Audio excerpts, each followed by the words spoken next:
a single central with a very interesting and difficult interior setup. The current design is too lingual.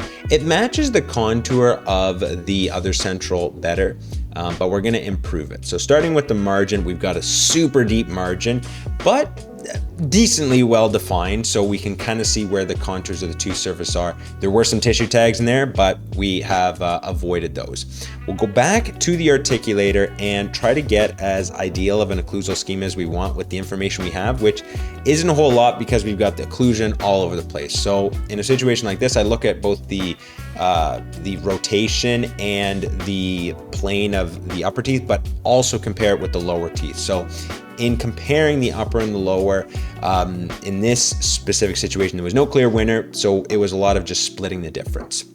So after doing that, we'll mirror that other central, and I try to get basically the overall sort of contour and position close, and then we'll refine it. In this situation, the challenge is what to do with that diastema. Do we bring this into contact so that the mesial is in contact and we have a larger distal diastema? Or do we look at the position of the prep and center it over the prep?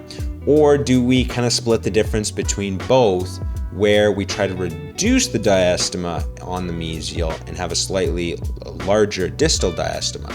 And that is what I ended up going with. So splitting the difference between centering it over the prep, but also trying to reduce the size of the diastema between those two centrals. So after the adaptation, because we mirrored, there's sort of a lot of contouring that we have to do.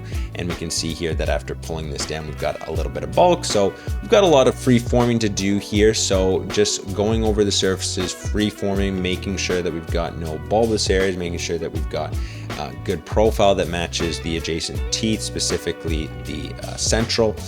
We don't really have any occlusion to worry about here.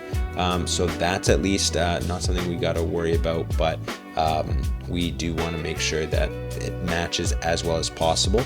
And kind of a funky looking tooth, but this was the final result, and I think we improved it from where it originally was.